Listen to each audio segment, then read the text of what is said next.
Thank you very much, everybody. And congratulations to the class of 2017. That's some achievement. This is your day, and you've earned every minute of it. And I'm thrilled to be back at Liberty University. I've been here, this is now my third time, and we love setting records, right? We always set records. We have to set records. We have no choice. It's been a little over a year since I've spoken on your beautiful campus, and so much has changed. Right here, the class of 2017, dressed in cap and gown, graduating to a totally brilliant future. And here I am standing before you as President of the United States. So I'm guessing there are some people here today who thought that either one of those things, either one, would really require major help from God. Do we agree? And we got it. But here we are celebrating together on this very joyous occasion. And there's no place in the world I'd rather be to give my first commencement address as president than here with my wonderful friends at Liberty University. And I accepted this invitation a long time ago. I said to Jerry that I'd be there. And when I say something, I mean it.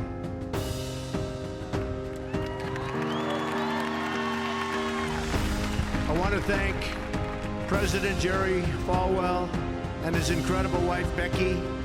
Say it up, Becky. For their kind words, their steadfast support, and their really wonderful friendship. Let me also extend our appreciation to the entire Falwell family. Trey, Sarah, Wesley, Laura, and Caroline, thank you for everything you do to make this university so exceptional. One of the truly great schools. Most importantly, to our new graduates, each of you should take immense pride in what you have achieved. There's another group of amazing people we want to celebrate today, and they are the ones who have made this journey possible for you. And you know who that is? Nobody. You forgot already. You're going to go out, you're going to do whatever you're going to do. Some are going to make a lot of money. Some are going to be even happier doing other things. They're your parents and your grandparents. Don't forget them. You haven't forgotten yet, have you? Never, ever forget them. They're great. And especially this weekend, let's make sure we give a really extra special thanks to the moms. Don't forget our moms, because graduates, today is your day. Today is your day, but in all of this excitement, don't forget that tomorrow is Mother's Day, right? I had a great mother. She's looking down now, but I had a great mother. I always loved Mother's Day. We're also deeply honored to be joined by some of the nearly 6,000 service members, military veterans, and military spouses who are receiving their diplomas today. Would you please stand? Please stand. Wow.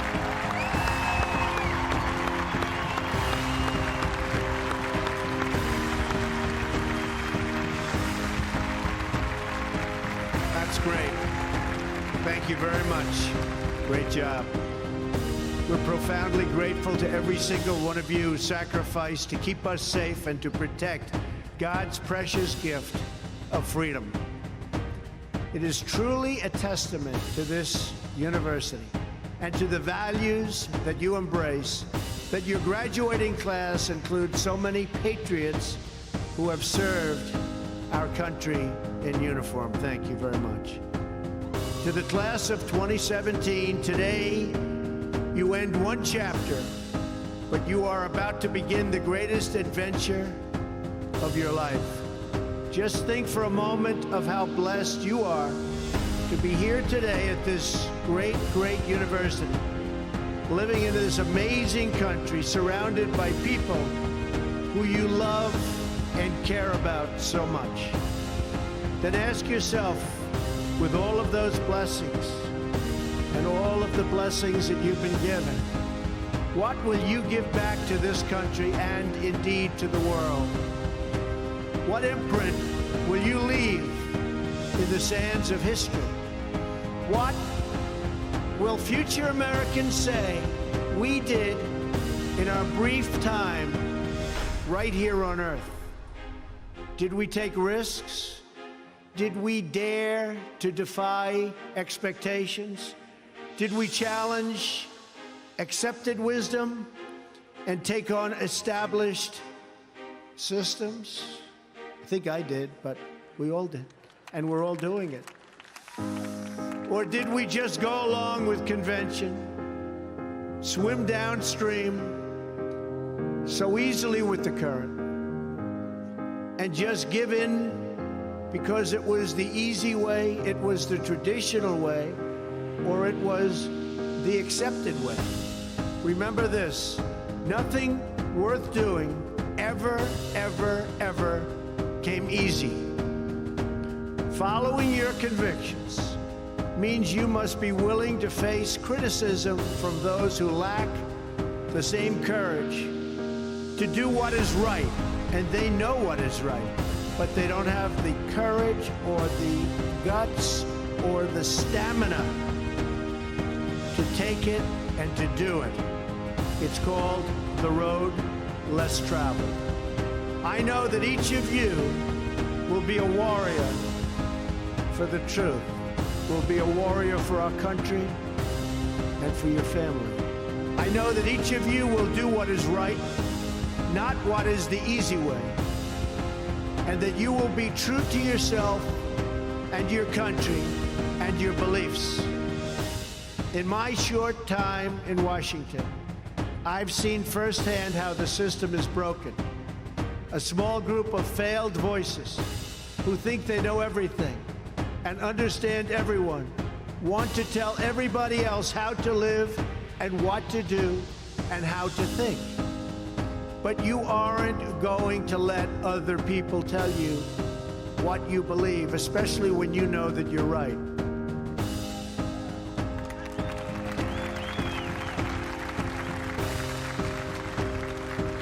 And those of you graduating here today who have given 500,000 hours of charity last year alone, unbelievable amount of work and charity, and few universities or colleges can claim anything even close.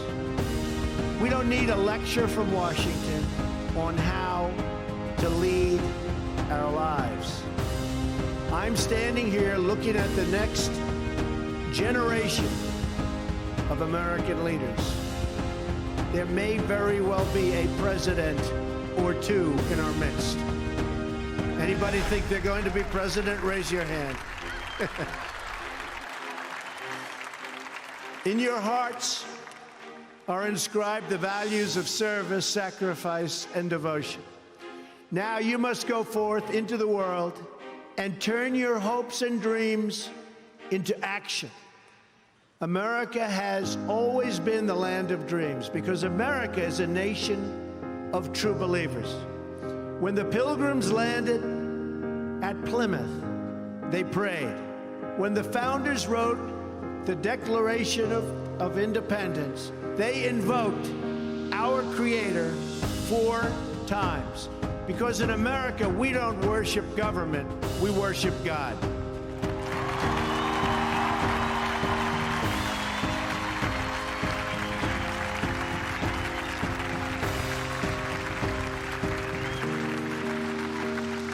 That is why our elected officials put their hands on the Bible and say, "So help me God," as they take the oath of office.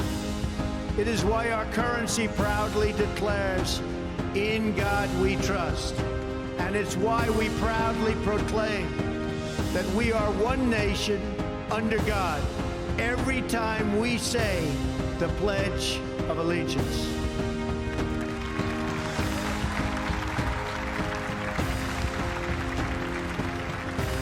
The story of America is the story of an adventure that began with deep faith, big dreams, and humble beginnings.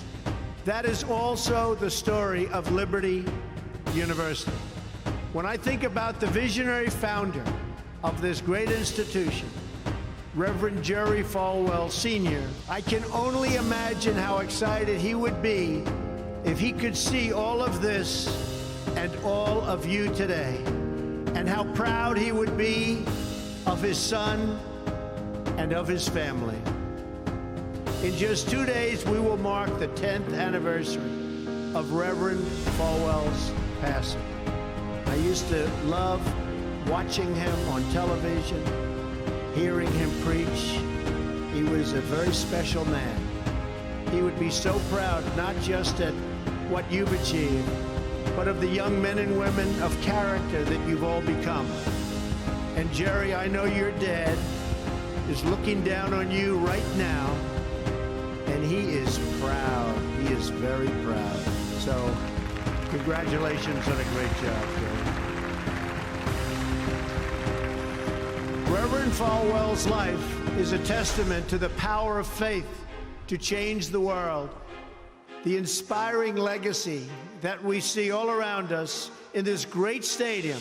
This is a beautiful stadium, and it is packed. I'm so happy about that. I said, how are you going to fill up a place like that? It is packed, Jerry. In this beautiful campus and in your smiling faces, but it all began with a vision. That vision was of a world-class university for evangelical Christians. And I want to thank you because, boy, did you come out and vote, those of you that are old enough. In other words, your parents. Boy, oh boy, you voted. You voted. No doubt many people told him his vision wasn't possible. And I am sure they continued to say that so long after he started, at the beginning with just 154 students.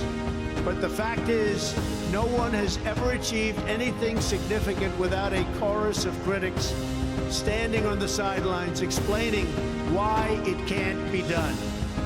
Nothing is easier or more pathetic than being a critic, because they're people that can't get the job done.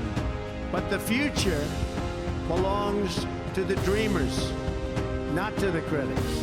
The future belongs to the people who follow their heart no matter what the critics say, because they truly believe in their vision.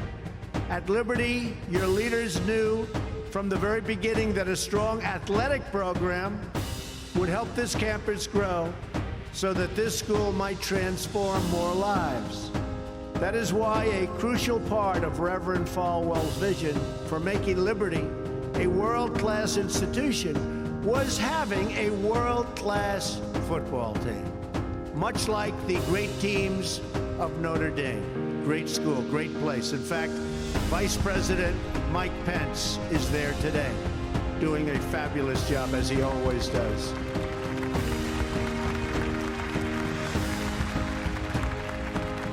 A few years ago, the New York Times even wrote a story on the great ambitions of the Liberty Flames. That story prompted a longtime president of another school to write a letter to Jerry. It's a letter that Reverend Falwell would have been very, very pleased to read. Jerry tells me that letter now hangs in the wall in the boardroom of your great university. It came from the late Father Theodore Hesburgh, who was the beloved president of the University of Notre Dame 35 years ago. Like this school's founder, he was a truly kind-hearted man of very, very deep faith. In the letter, Father Hesburgh recalled that Notre Dame's own meteoric rise from a small Midwestern school to a national football powerhouse.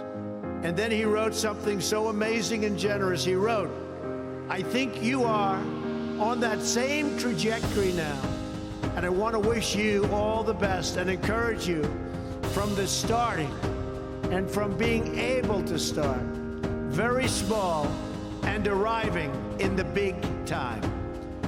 Thanks to hard work, great faith, and incredible devotion, those dreams have come true.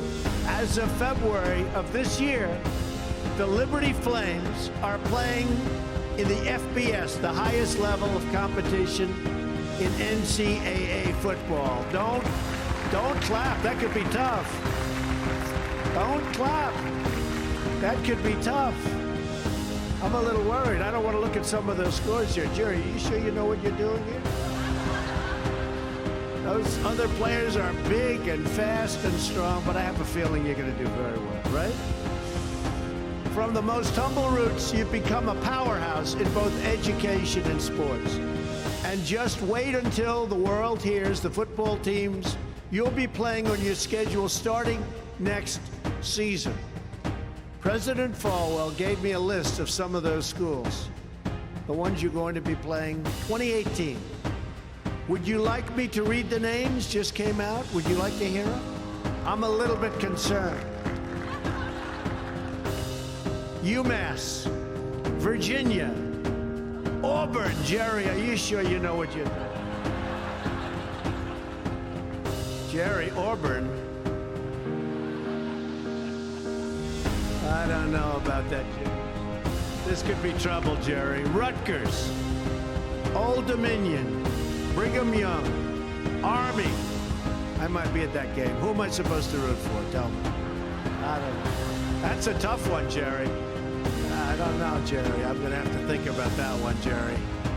Buffalo, Troy, Virginia Tech. Oh, no, Jerry. Ole Miss. And Wake Forest. Those are really top schools. That's maybe in 4 or 5 years I'll come to a game, right? You'll build it up. Well, good luck. The success of your athletic program arriving on the big stage should be a reminder to every new graduate of just what you can achieve when you start small, pursue a big vision, and never, ever quit. You never quit. If I give you one message to hold in your hearts today, it's this: never, ever give up. There'll be times in your life you'll want to quit, you'll want to go home. You'll want to go home perhaps to that wonderful mother that's sitting back there watching you and say, Mom, I can't do it. I can't do it.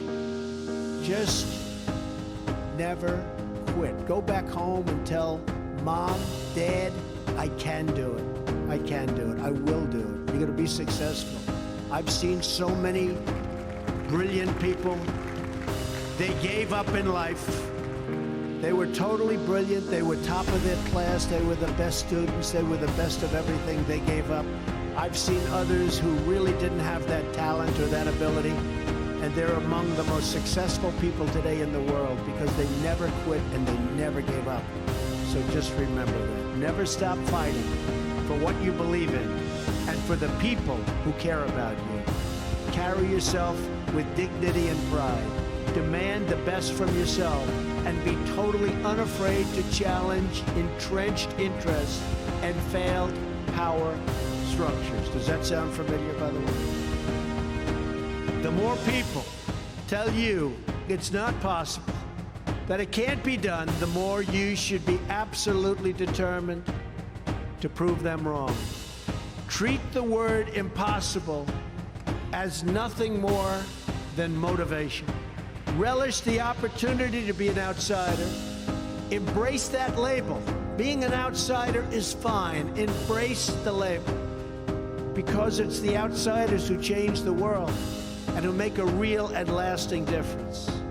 The more that a broken system tells you that you're wrong, the more certain you should be that you must keep pushing ahead.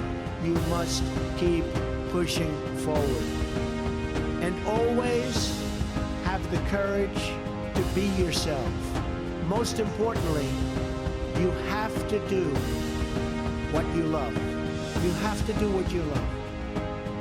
I've seen so many people, they're forced through lots of reasons, sometimes including family, to go down a path that they don't want to go down, to go down a path that leads them to something that they don't love. that they don't enjoy. You have to do what you love, or you most likely won't be very successful at it. So do what you love. I want to recognize a friend who is here with us today, who can serve as an inspiration to us all.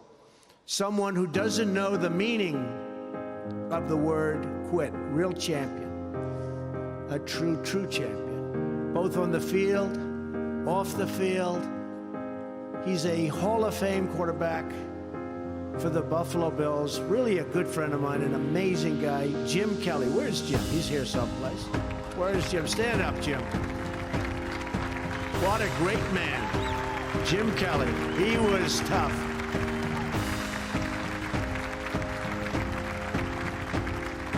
Jim, do you have any idea how much money you'd be making today?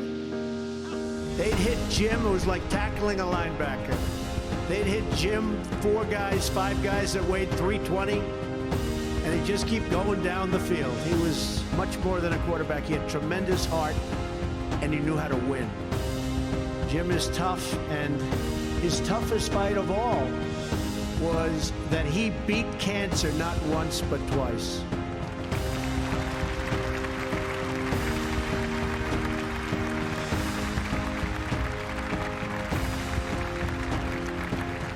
I saw him and his incredible wife as they were in a very low moment. Jill, very, very low moment. And it was amazing the way they fought. It didn't look good.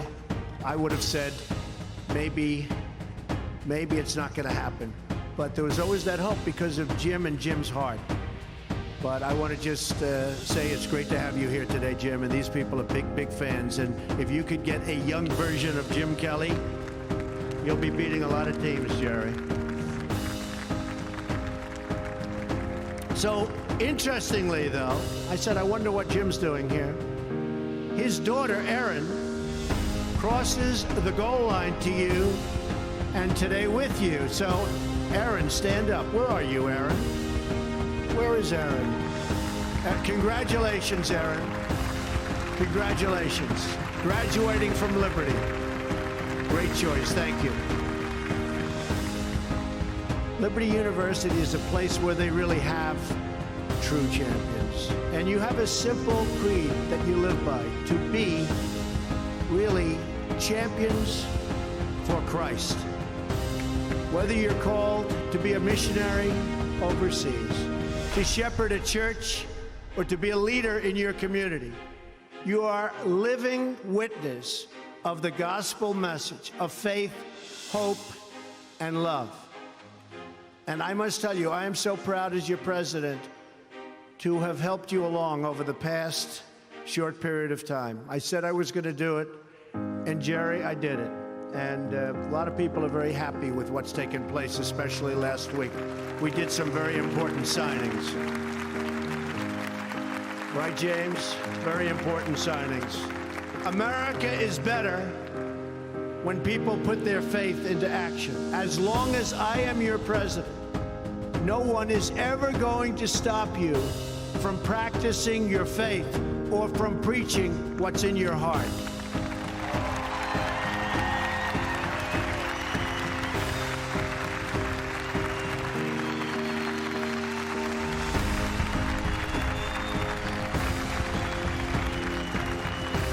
We will always stand up for the right of all Americans to pray to God and to follow his teachings. America is beginning a new chapter. Today, each of you begins a new chapter as well. When your story goes from here, it will be defined by your vision, your perseverance, and your grit. That's a word Jim Kelly knows very well, your grit.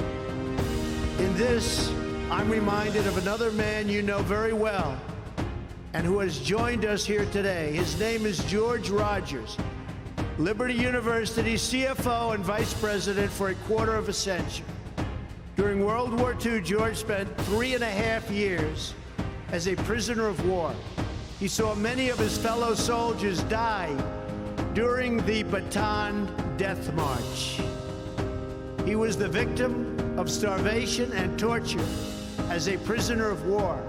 When he was finally set free, he weighed just 85 pounds and was told he would not live past the age of 40.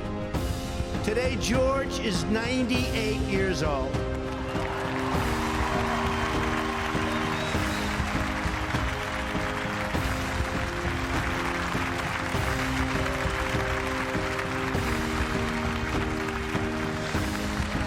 Great.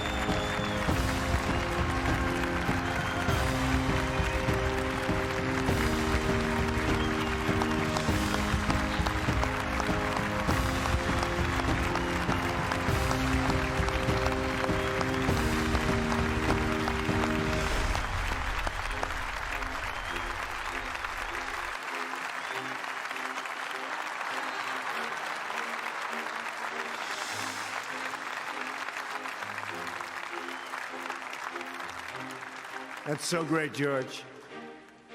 If anyone ever had reason to quit, to give in to the bitterness and anger that we all face at some point, to lose hope in God's vision for his life, it was indeed George Rogers. But that's not what he did. He stood up for his country. He stood up for his community. He stood up for his family, and he defended civilization against a tide of barbarity. The kind of barbarity we're seeing today and we've been witnessing over the last number of years. And I just want to tell you, as your president, we are doing very, very well in countering it. So you just hang in there. Things are going along very, very well. You'll be hearing a lot about it next week from our generals. Things are going along very, very well. Through it all, he kept his faith in God, even in the darkest depths of despair. Like so many others of his generation, George came home to a nation full of optimism and pride and began to live out the American dream. He started a family. He discovered God's plan for him and pursued that vision with all his might, pouring his passion into a tiny college in a place called Lynchburg, Virginia. Did you ever hear of that? Lynchburg? We love it. Do you like it? We like it, right? I flew over it a little while ago. It's amazing, actually. What started as a dream with a few good friends, he helped shepherd into the largest Christian university in the world. Just look at this amazing, soaring, growing campus, and I've been watching it grow because I've been a friend of Liberty for a long time now, Jerry. It's been a long time. Thanks in great part to George's financial stewardship. Hundreds of thousands of young hearts and souls have been enriched at Liberty and inspired by the Spirit of God. George, we thank you and we salute you, and you just stay healthy for a long time, George. Thank you.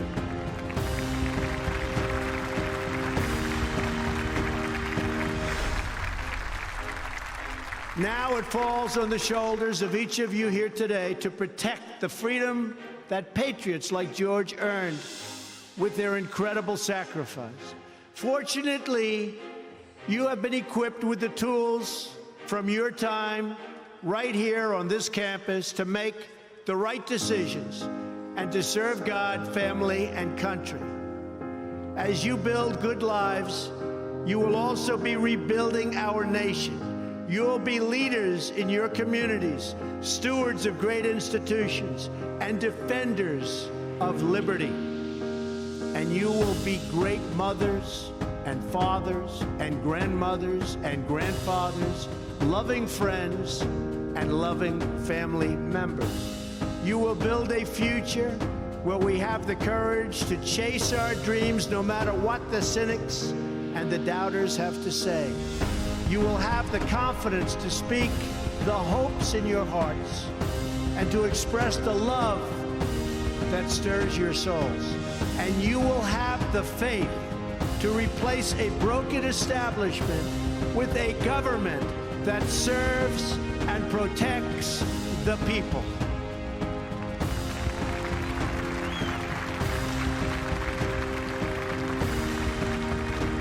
We must always remember that we share one home and one glorious destiny. Whether we are brown, black, or white, we all bleed the same red blood of patriots. We all salute the same great American flag. And we are all made by the same Almighty God. As long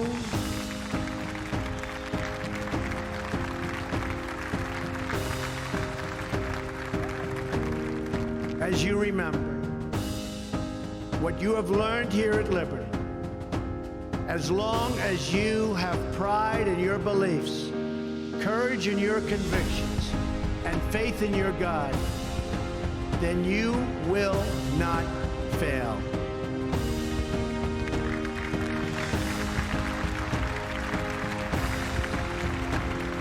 And as long as America remains true to its values, loyal to its citizens, and devoted to its Creator, then our best days are yet to come. I can promise you that.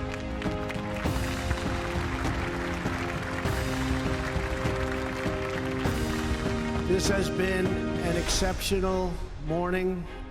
It's been a great honor for me, and I want to thank you, the students. I also want to thank you, the family, for getting them there. And I want to thank and congratulate Liberty. May God bless the class of 2017. May God bless the United States of America. May God bless all of you here today. Thank you very much. Thank you.